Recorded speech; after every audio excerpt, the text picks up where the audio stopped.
Alright guys, Xyphoe here, and yes, at last I am back, and with another Amstrad CPC long playing review. Today is the turn of Power Drift, and we're going to be taking a look at the arcade version first, just for comparison, like we normally do, when it's a conversion. And there's the hydraulic cabinet in all its glory. So let's boot up main and take a quick look. Now this is obviously an arcade game from Sega in 1988, designed and produced by the legendary Yu Suzuki, he of Outrun, Space Harrier, Afterburner, Virtua Fighter fame, etc. Pay attention here to the title screen and the animated logo, which does feature the Amstrad version. So yeah, we've chosen to be the Punk, which seems to be featured on quite a lot of the advertisements at the time. There's 5 courses and 5 stages per course, 4 laps per stage, and you've got to be third or better to move on to the next stage. And if you basically come first in all the stages, there's a bonus stage where your car will turn into either the F14 Tomcat from Afterburner or the bike from Super Hang-On, which I'll show you a clip of in a little bit. And this is the first game, to my knowledge anyway, to feature go-kart racing, predating Super Mario Kart and all the other clones that followed after. And yeah, it has a very cartoony feel, right from choosing your own larger-than-life character. And it's a pretty crazy presentation. The stage is often feeling like a roller coaster course, especially see the next stage coming up here. The amount of stuff on screen is crazy and can be quite overwhelming at times. The sprite scaling and speed is pretty mental. Sure, the stages are pretty short, but they're very difficult. They certainly get a lot harder from here on out. And by stage 5, which is the castle, I think, castle level on this course, it is brutally hard with really sharp, twisty turns. I find it really difficult, and I'm pretty good at driving games, especially arcade races, and I had difficulty with Power Drift. And if I'm honest with you guys, I didn't find it much fun.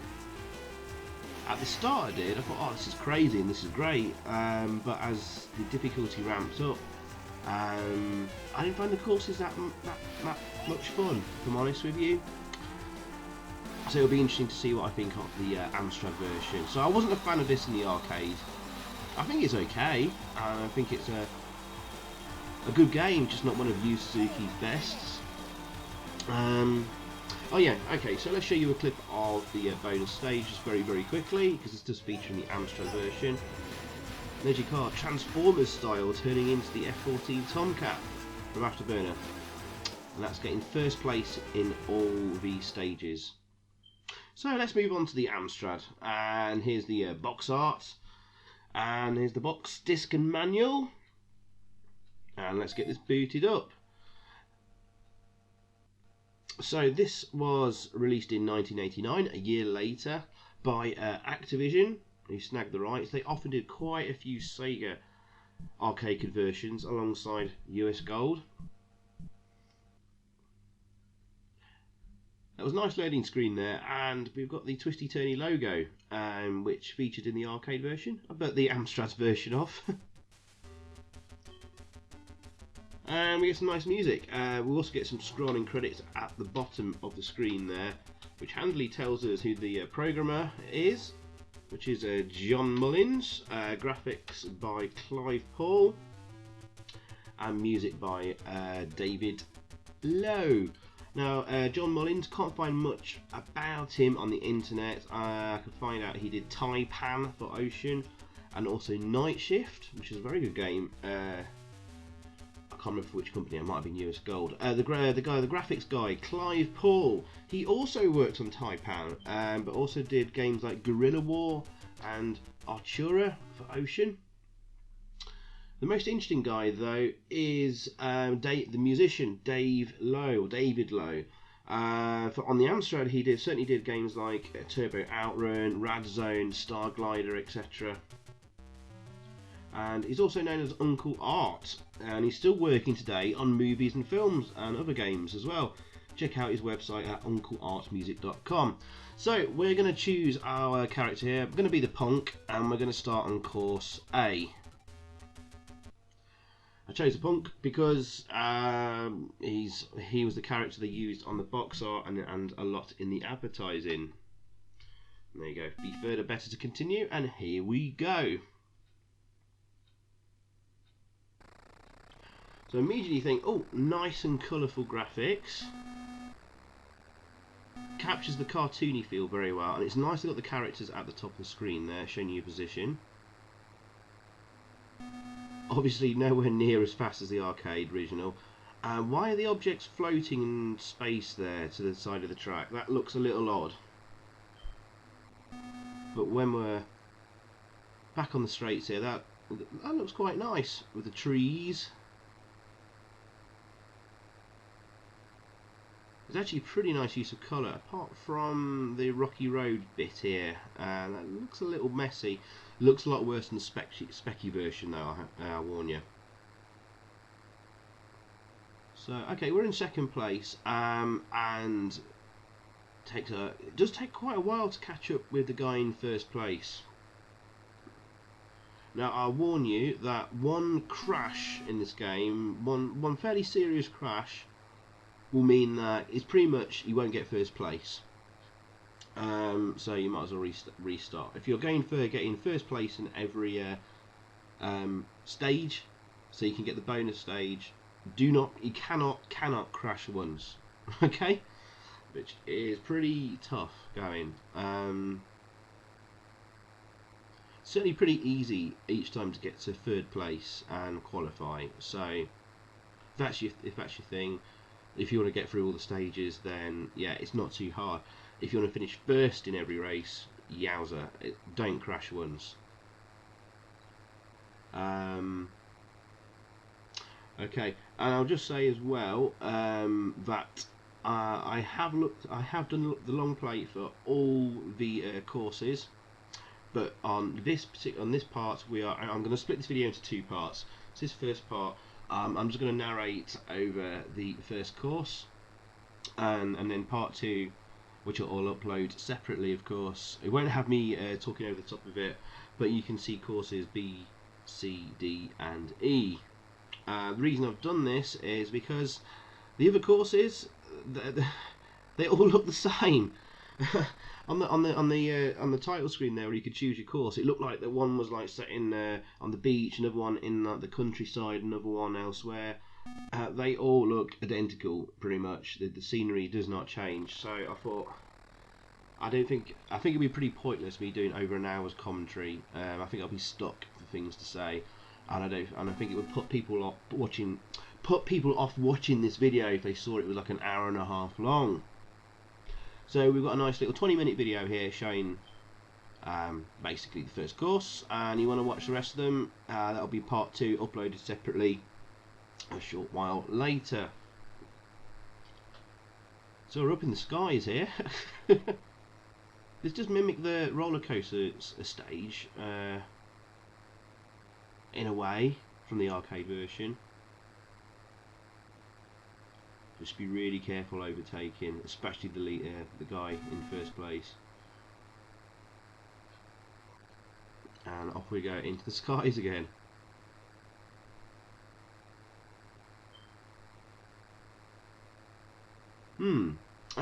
Okay. What shall I mention now? Obstacles at the side of the road. The collision detection on the obstacles at the side of the road is rather interesting. With those trees, you can get really close, and almost like your front wheel is going through the trees, and you won't crash. You might have just seen it there. If that was one of the red or orange barrels, the collision detection is a lot harsher. A pixel onto it will get slightly near it, and you will crash. There's one of the red and orange barrels. You can see them at the side of the road there. Trees, you can sort of like drift through them, but the barrels, don't get anywhere near them, which can put you off a bit, especially if you get used to sort of how you get around the bends and stuff can put you off.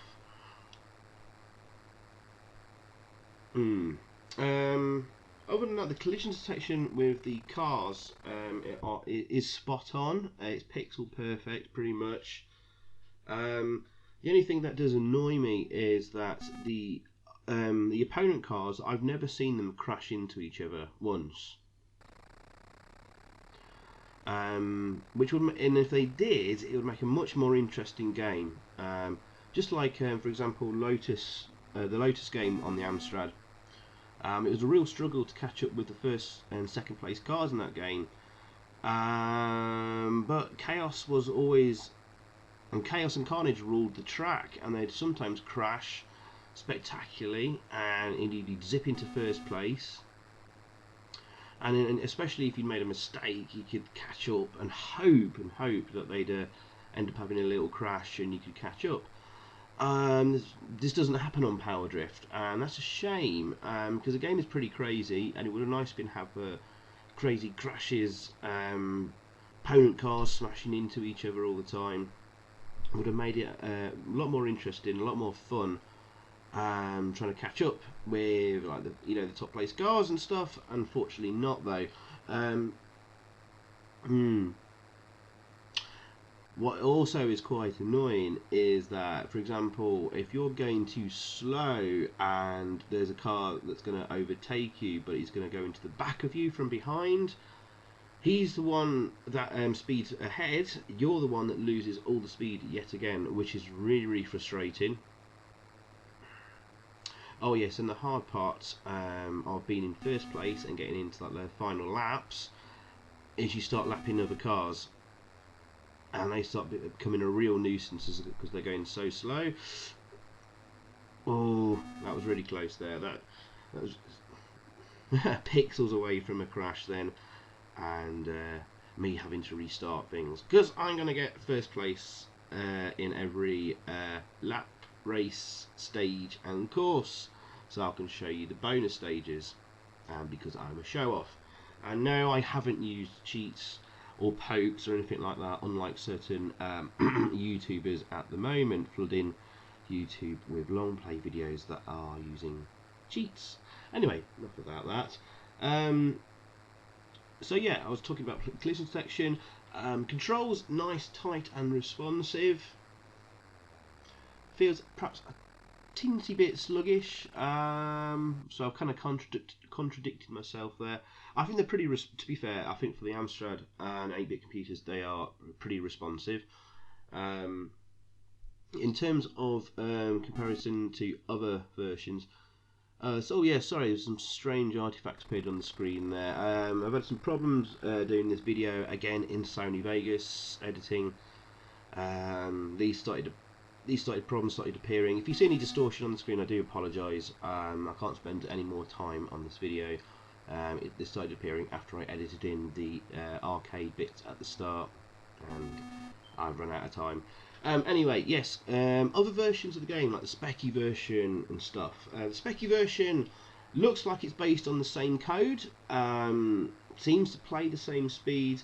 The graphics are very, very similar in style, but of course done in the monochrome way, and unfortunately in places look very, very messy, especially when going uphill, like on bits like this on the Specky. There's lots of unfortunate colour bleed and stuff. On the plus side, it actually has a graphic for the gears. You can choose low and high gear on this game. On the Amstrad version, you don't know which starting gear you are in. Just assume that you start in low gear at the start of every stage. Handily on the Specky version, there's a little graphic showing you which gear you are in, so that's pretty cool. But overall, I think the Amstrad version is better. The Commodore 64 version, wow, much larger playing area, not as colourful graphics, but it has in-game music, which adds a lot of atmosphere and fun to the game. This feels rather sparse and barren at times, the Amstrad version. The Commodore 64 version does have some suspect collision detection at times, but overall it's actually really impressive. I think probably the Commodore 64 version is probably the best version of Power Drift. However, Only just though, only just. I think all the versions of Power Drift on the computers, home computers at the time, um, are surprisingly really good. Really good. I think these are really good conversions. Talking specifically about the Amstrad conversion, it's a very solid conversion. There's not much wrong with the driving. They've been very safe and kept it simple and done a good job of it, rather than trying to be too elaborate and too clever. They've kept things simple and made a decent driving game. The problem is it's not a spectacular driving game, and so it doesn't creep into like the 90% score category or anything like that. It's a very simple racer that, take away the presentation and the name, would have been a very good budget game racer, perhaps, for a full price. Well, we get the name Power Drift, we get the name of Sega, and we get, you know, better presentation and stuff. And that's it really. You know, there's not much more to it. It's very competently programmed. There's no screamingly bad bugs or collision detection or issues with the car handling or physics. It handles fairly well, as you'd expect. It moves along at a decent pace and frame rate. So I can't really complain. It's just a bit, well, it gets a bit boring. I think, what are we on now? We're on the, we're on the 5th stage, and yeah, it's starting to get a bit tedious, to be honest with you. It's probably why I'm not going to do a commentary for the entire long play. So for the other 4 courses, check out part 2 video.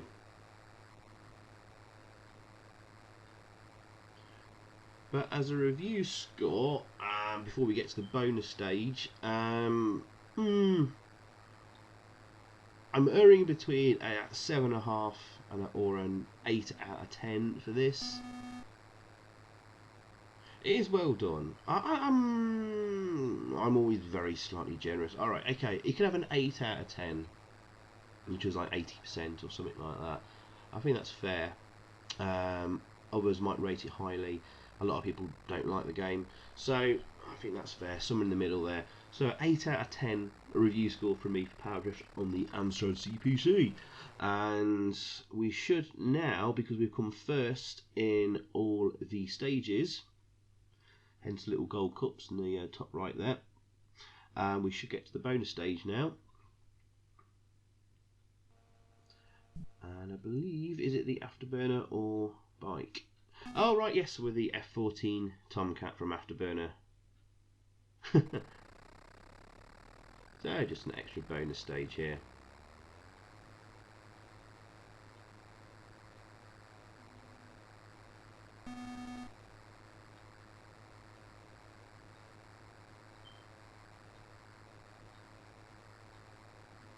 Oh, I didn't mention really the sound effects. The engine noises isn't great, as is typical in a lot of racing games on the Amstrad and Specky.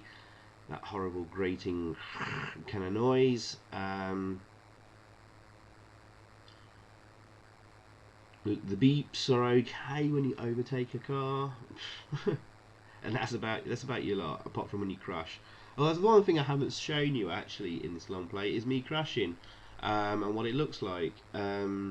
It's a little weird crashing because it sort of warps you horizontally. So if you crash really badly, and if your car spins off to the left of the screen, it will reappear on the right of the screen and go across again a couple of times. Very odd, but it's kind of interesting, I suppose. You just won't see it on this long play because if you crash once, you are not going to get first place. Forget about it. So yes, there you go. A tough game if you want to see the bonus stages and things like that. Yeah, blimey. Second place car is always right on your heels there, right behind you. Not far behind, definitely. Now generally, the one thing I haven't mentioned, actually, going around bends, you can actually sail round pretty much every bend at full speed. So you don't need to slow down, turn into the bend, speed out after the apex of the bend and all that kind of stuff. No, it's a little bit simpler than that. You can speed round nearly every corner. Then there's only a couple actually that sort of caught me out. Just brake if you need to on the bend and reduce your speed to gain your position back on the track that you need, but that's about it. So there you go, an okay racing game. And there we go, that is essentially Power Drift complete. We'll go straight to the high score table, and then it goes back to the title screen, and then you can choose another course. There isn't a special ending if you do all 5 courses or anything like that. You'll just see your name there appearing 5 times in the high score table, and we're back to the title screen. And yes, the other courses, they all look identical basically. Nothing changes with the scenery, which is really disappointing. So yes, that's why it's a fairly, I suppose, average game, but a very decently average game. So that's why I'm giving it 8 out of 10, just sneaking that score. So thanks for watching, guys. I hope you enjoy. Look out for part 2 if you're that bothered to see what the rest of the game looks like. And I will see you again all very, very soon. Of course, yeah. And there's the other courses. So course B will be next on part 2. So thank you and goodbye. So thanks for watching, guys. I hope you enjoyed that. If you did, please click a like below, leave a comment, and also subscribe if you haven't already. And over that way, there's another video for you to check out. Xyphoe out.